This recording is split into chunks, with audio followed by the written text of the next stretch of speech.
Hi everybody, welcome back to UWorld's Next Gen NCLEX review session. My name is Jackie and I'm a nurse here at UWorld.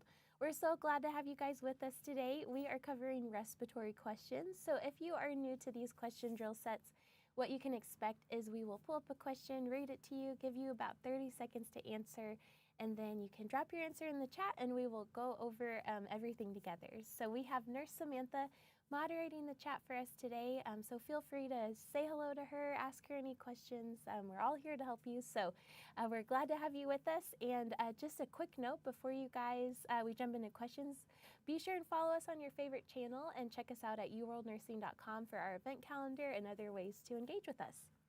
All right, let's go ahead and get started. Question 1 says, the nurse is assessing a client who has bacterial pneumonia. Which of the following findings would be a priority to follow up? Option 1, headache and fever. Option 2, sore throat and nasal congestion. Option 3, use of accessory muscles. Option 4, purulent sputum. All right, 30 seconds on the clock. Drop those answers in the chat. I'm going to go ahead and hop into the chat myself so I can see what you guys are answering. And again, if you guys are just joining, we're covering respiratory questions today. We have 8 questions. And we're covering a wide range of topics, everything from COPD to asthma, cystic fibrosis, chest tubes, all the good stuff. All right, a bunch of correct answers coming through. I'm seeing a bunch of option 3s, so good job, you guys. Well done, well done. And if you guys are on TikTok, we hope you guys will share this session. Let your friends know we're live. The more the merrier. I know we're kind of in the thick of a lot of studying for upcoming NCLEX test dates, so we hope this can be helpful for you guys. All right, our correct answer on this one, you guys had it right, is option 3, use of accessory muscles. So let's kind of talk through what the question's asking us. So we see that word priority bolded. This is bolded for a reason. We need to pay special attention to this. So when words like priority or immediate or first are bolded like that, we know these are going to be prioritization questions. So we need to order the responses and pick what we need to do first or whatever the question is asking us. So we're going to use some of our prioritization strategies like ABCs or expected versus complications, anything like that. So let's kind of walk through what we're talking about here, and we can kind of find our answer that way. So we're talking about pneumonia. So we know what we're seeing in some of those options 1, 2, and 4. Those are going to be expected findings that we might see with pneumonia. So with pneumonia, we know our respiratory tract is going to be involved. We have an active infection going on, probably some inflammation in our lungs, and likely some secretions and probably pooling of fluid in our lungs as well, so some impaired gas exchange. So knowing that when we see use of accessory muscles, we know that gas exchange is being compromised, that we're not getting enough oxygen in and breathing out CO2 like we need to. So if we're enabling the help of our accessory muscles, that means that the kind of normal process of breathing isn't cutting it, that we're having to kind of get extra pull, extra strength from the muscles around our lungs. So sometimes that can even indicate like a transition to respiratory failure, acute respiratory distress. So that's definitely something that's indicating a complication. We're not expecting to see that with pneumonia. So we might need to have some airway support, some breathing support like oxygen, things like that. You guys did great on that one. Well done, well done. All right, let's move on to question 2. The nurse is planning care for a client with chronic obstructive pulmonary disease, or COPD. Which of the following interventions should the nurse include in the client's plan of care? Select all that apply. Option 1, recommend that the client sleep in the supine position. Option 2, tell the client to eat 2 to 3 large meals each day. Option 3, encourage the client to receive the influenza vaccine annually. Option 4, demonstrate the huff cough technique for the client. Option 5, instruct the client to limit physical activity. All right, 30 seconds on the clock. Drop those answers in the chat. Thank you guys so much for everyone who followed us. I saw a bunch come through on TikTok. We hope everyone on our other channels will follow us as well. We do all of this for you, and we're glad to have you part of the UWorld nursing community. So thanks for the follows and the shares. Good work, you guys, and good answers coming through. Good work, good work. Awesome, awesome. One thing that we want to mention is we are proudly partnered with NSNA, which is the National Student Nurse Association, and we'll be hosting our first webinar of the year on Monday, March 17th. Check out all of our social media channels for information about how to register. We're going to be covering some test-taking strategies as well as a focus session on mental health and some mental health practice questions. It's 2 hours and is on Monday, March 17th. So check out our social media. You'll find all the information there. But we're excited about it. Very cool. Good work, you guys. All right. Our correct answers on this one are going to be options 3 and 4. So let's kind of go through these one at a time. First, let's talk about what's going on with the question and talk a little bit about COPD too. So it's pretty straightforward. We have a client that has COPD. We're looking for intervention. So think of this just like a plan of care question, like what would we include in this client's plan of care? So COPD, just to kind of talk largely about it, it's progressive, it's irreversible. So this is kind of what we see with chronic. And it's involving our lower respiratory tract. It's going to be characterized by this chronic inflammation, airway remodeling, and reduced expiratory airflow. So essentially over time our lungs are stiffening up, they're deflating, there's not that surface area for gas exchange like there used to be. So let's go through these options. Option 1, we don't want to recommend these clients to sleep in the supine position. We want them in that semi-Fowler position. So we want to encourage the client to be a little bit upright. We want to provide as much surface area for gas exchange to happen and as little area for fluid to collect. So kind of think about if you had water in your lungs, how that would look if you're like this versus like this or on your belly or anything like that. So that's a false statement. We can also go about these in a true false way. So based on what the question's asking us, this would be false or an incorrect option. Option 2, eat 2 to 3 large meals a day. Again, for these clients, we want to encourage smaller, more frequent meals. It's going to take a lot of energy to eat for these clients. They're already having some challenges with breathing.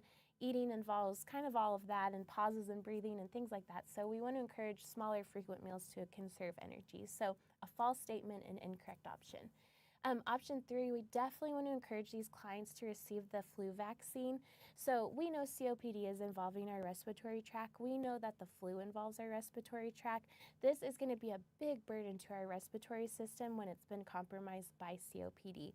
So this can actually lead to really acute exacerbations of COPD, and it can even be life-threatening for these clients. So we want to encourage the vaccine to prevent it or lessen the impact it has on these clients as much as possible. So a true statement, correct option. Option 4, demonstrate the huff-cough technique. This is a true statement too. This is something we're going to teach these clients. It's all about clearing those secretions from our lungs and improving that gas exchange. So to do the huff-cough technique, they're going to breathe in and kind of do a forceful exhale that makes like a kind of like a kick in the stomach sound, and that's going to help improve that gas exchange and airway clearance. True statement, correct answer. And then option 5, instruct the client to limit physical activity. This is a false statement, incorrect option. We want to encourage the client to move as much as possible. As anytime we limit activity, we're increasing our risk of pneumonia. So we want to encourage these clients to use their lungs and have as much gas exchange going on in our respiratory system as possible. So we definitely don't want to limit them. We want to encourage them to do as much as they can tolerate. So, all right. You guys did great on that one. Well done. All right, moving right along. Question 3. The nurse has attended a staff education program about cystic fibrosis. Which of the following should the nurse recognize as a complication of cystic fibrosis? Select all that apply.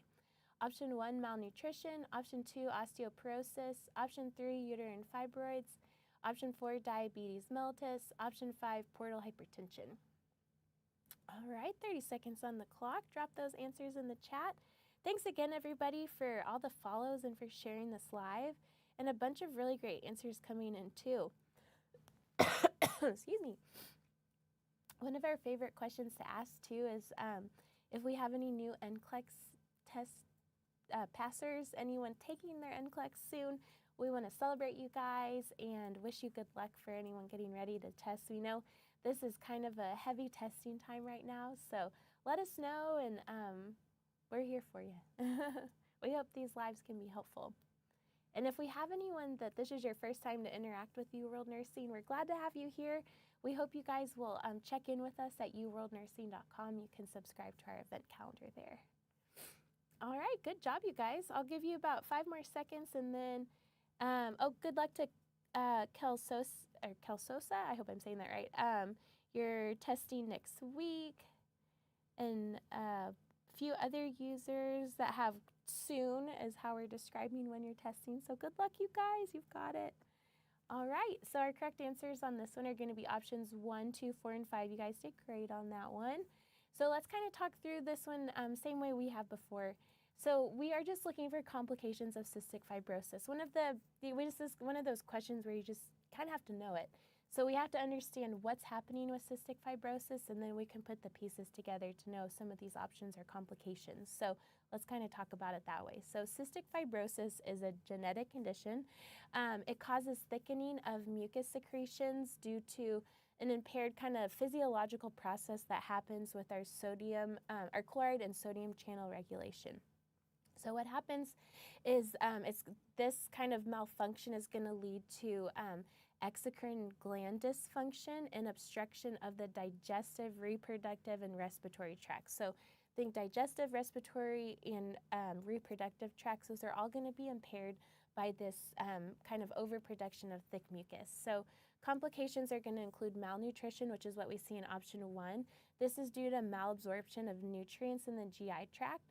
We can also see osteoporosis. This can be from a couple different factors.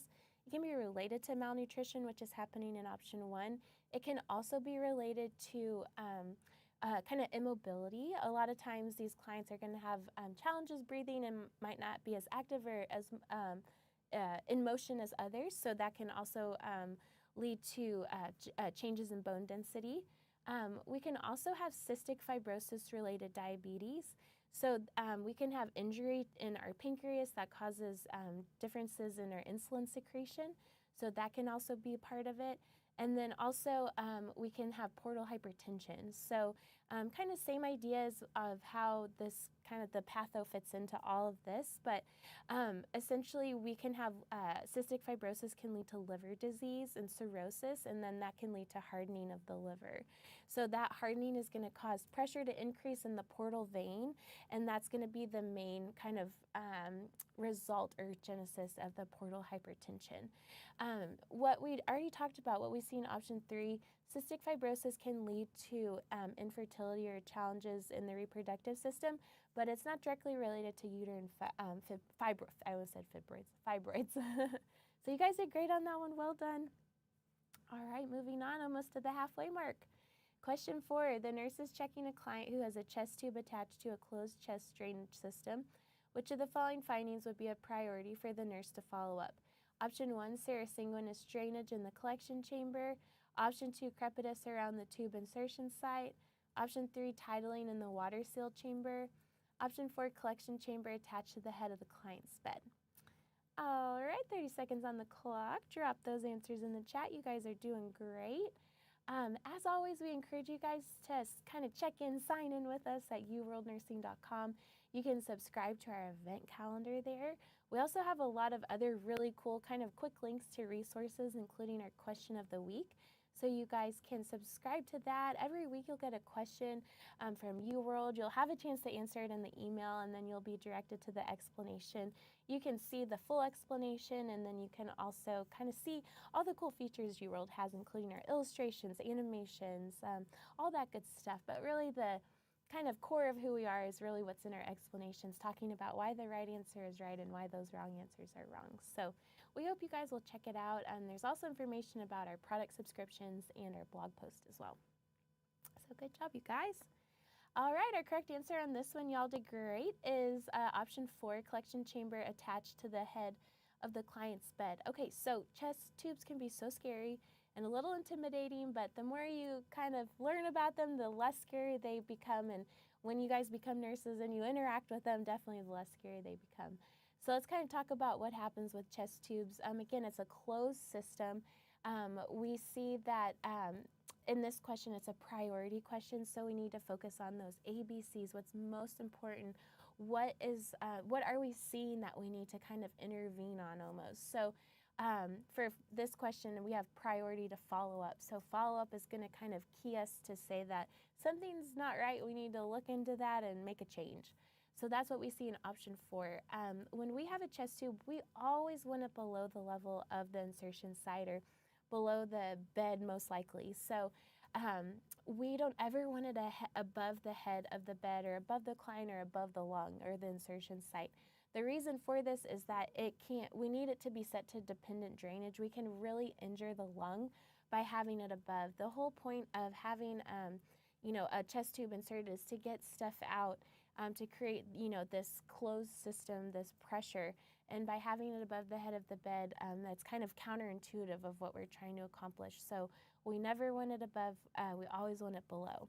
What we see in options 1, 2, and 3, these are all appropriate things. So serous sanguineous drainage would be a therapeutic finding. We want to see that fluid coming out of the lung if that's the purpose of our chest tube. We also, crepitus around the insertion site, this is something we can expect, something we'll monitor, make sure it's not changing, but it's not uncommon to see that, especially around the insertion site. But if we have a change in it, it can indicate that we have air escaping into that subcutaneous layer. Tidling in the water seal chamber, this is what we want to see. This means that our system is closed. That tidling means we're seeing kind of ebbs and flows, rises and falls in the water with our breathing. So kind of emulating that where our system is closed, there's no leaks. If we saw bubbles or no movement, that would be something we'd want to follow up on. Good job on that one. As always, if you guys are UWorld users, we have a ton of practice questions on chest tubes in our bank. We also have animations, illustrations, everything you need to know. So we definitely can help you understand the ins and outs of chest tubes. All right, question 5. The nurse is assessing a client who's experiencing an acute exacerbation of asthma. Which of the following findings would require immediate follow-up? Option 1, abrupt discontinuation of wheezing. Option 2, use of accessory muscles. Option 3, non-productive cough. Option 4, difficulty speaking. Let's see those answers. Drop them in the chat. You guys are doing great. Well done. I'm seeing a bunch of correct answers so far. And if you already answered this question, let us know the name of the condition that this is describing. So essentially, we have a client who is having like an asthma attack. All of a sudden, something happens. What do we need to do? Or what's alarming? So let us know what you guys think. Again, if anyone just joined us, we are covering respiratory questions. We're glad to have you with us. We have a few left, but as always with these sessions, they'll be available on demand as soon as we are done. So be sure and come back, check the video out on your favorite channel. You can do more practice. You can also search these videos on our YouTube channel. I think that's usually the easiest way, but they're available across all of our channels. All right, good job, you guys. All right, our correct answer on this one is going to be option 1, abrupt discontinuation of wheezing.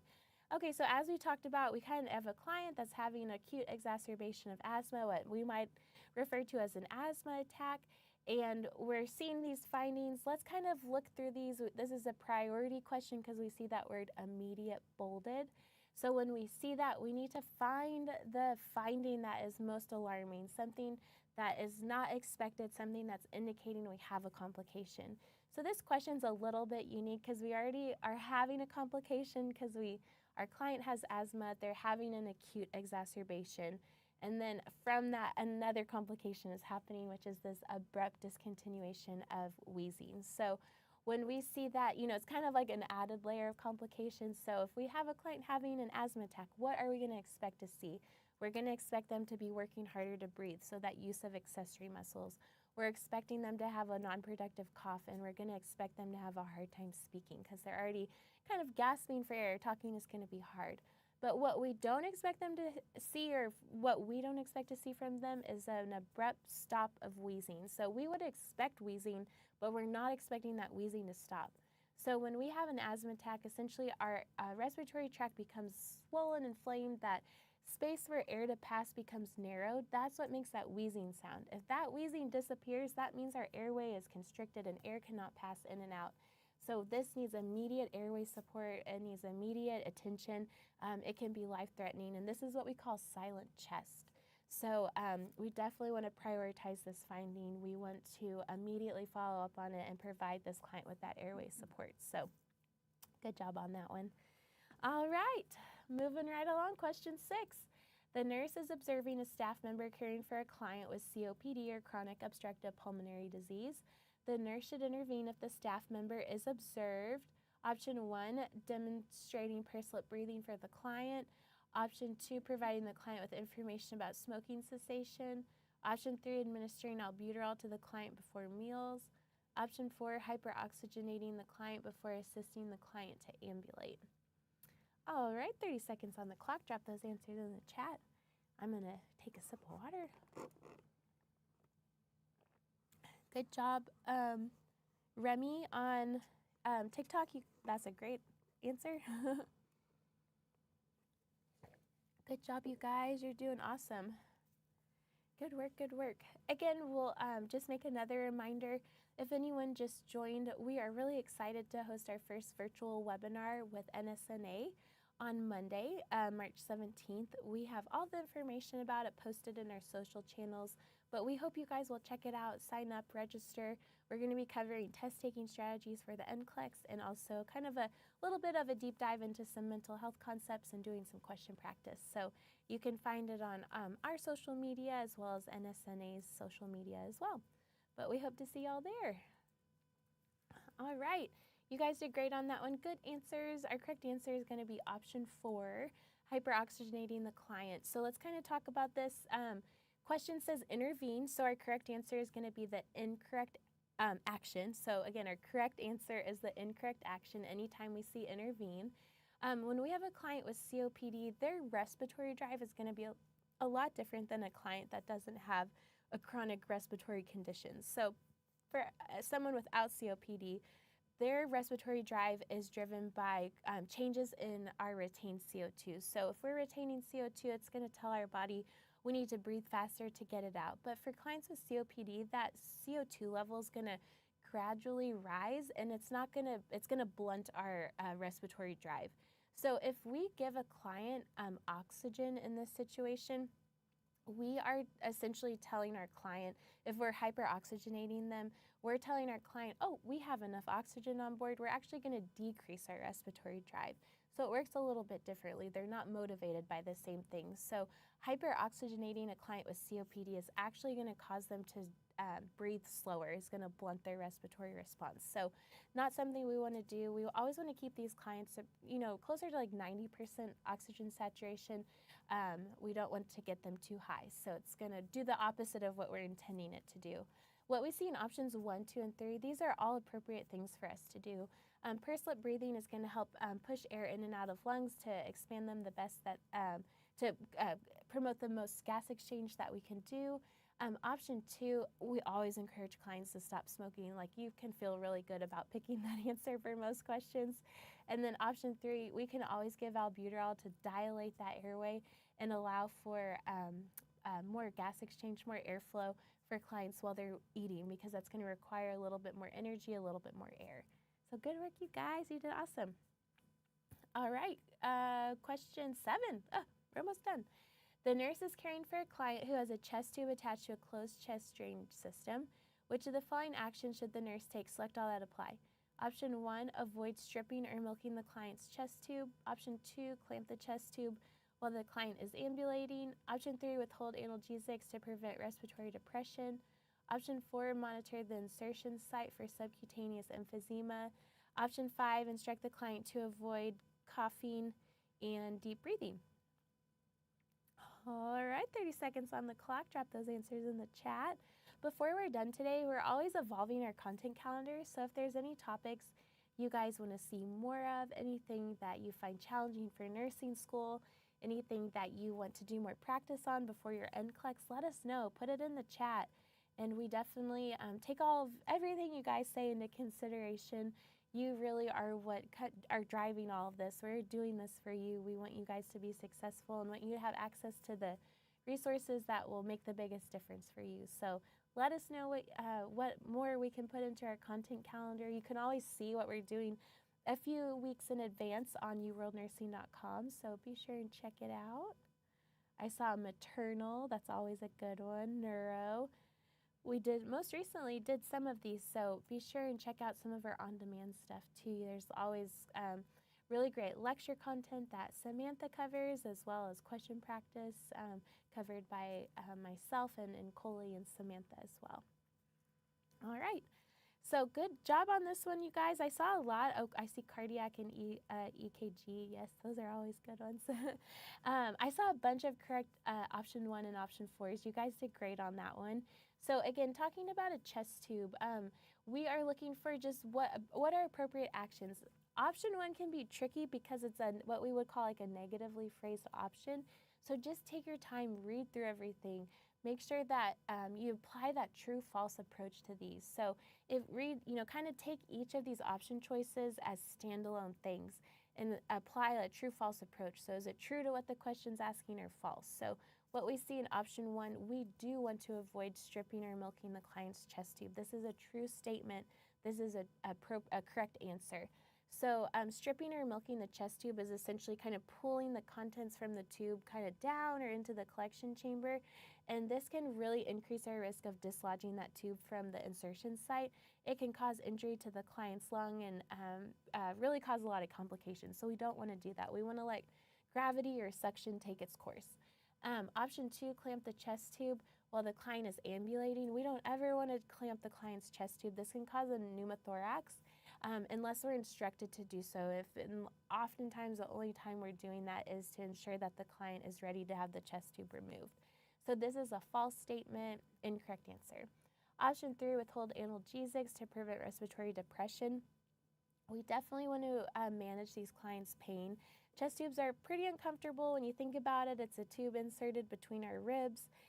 It can be pretty uncomfortable, and we definitely want to manage their pain, not only because they're going to be in pain, but also if our pain's not managed, these clients are going to be able to take deep breaths, and we know that kind of not being able to take deep breaths, not being able to cough, that's going to increase our risk for pneumonia. So we want to encourage as much deep breathing for these clients as we can. So that's definitely something that kind of ties in with that pain management. Option 4, monitoring the insertion site for sub-Q emphysema. This again is what we talked about, kind of those Rice Krispie pops around the insertion site, but this is definitely something that we want to understand what's the baseline for that client. A little bit is common, especially with the insertion of a chest tube, but we want to make sure it's not expanding. If we see it growing or there's more than what we previously saw, that can indicate we might have an air leak into the sub-Q layer of our client. So again, that's a true statement, and that is a correct answer. And then option 5 is kind of like opposite a little bit of the wording is a little tricky. So we're saying instructing the client to avoid. So essentially we're telling them not to do something. So you could read it as we're telling the client to not cough and to not take deep breaths, which we know that's false. We want to encourage that. We want the client to cough. We want them to deep breathe. We want to promote as much gas exchange, and we want to prevent pneumonia. So those are some of our basic interventions for that. So that's a false statement, incorrect option. I hope we had a good little run through of chest tubes on that one. But you guys did great on that one. Well done. Okay, last question. The nurse is caring for a client who is experiencing an acute exacerbation of asthma. The nurse should prepare to administer option 1, albuterol, option 2, salmeterol, option 3, fluticasone, option 4, montelukast. All right, drop those answers in the chat. Good job, you guys. Awesome, awesome. And again, before we're done, let us know how you did out of 8 questions. And we will be live again tomorrow at 3 p.m. Central Time. So be sure and join us again tomorrow with Nurse and Coley. We'll be covering another set of questions, and we're excited to have you guys come back. And as always, you can visit us at yourworldnursing.com for our event calendar. All right, you guys are crushing this one. I'm seeing a bunch of correct answers, so good job. Someone even said they got 8 out of 8 already. I like your confidence and your last answer. All right, so the correct answer on this one is option 1, albuterol. We have a client having an asthma attack. We need a quick-acting medication, which is what we're going to see in albuterol. So albuterol is a short-acting beta-2 agonist. It's going to open up our airway, improve that opportunity for gas exchange. What we see in options 2, 3, and 4, these are either going to be maintenance medications, long-acting, or not, or maintenance or long-acting, essentially, is really what they are. So nothing that's going to provide an immediate impact for a client experiencing an asthma attack. So our correct answer again on this one is going to be albuterol, option 1. I'm trying to see if there's anything more to say about options 2, 3, and 4, but that's really it. They're just not going to get the job done like albuterol is in this situation. So you guys did awesome on that one. Thank you guys, as always, for joining. We are so glad to have had you here with us today. Be sure and check out this live later. It'll be available on demand later today. And we encourage you to sign in with us at uworldnursing.com. Subscribe to our event calendar and other awesome opportunities on there. Thanks for joining us, and we'll see you tomorrow. Bye.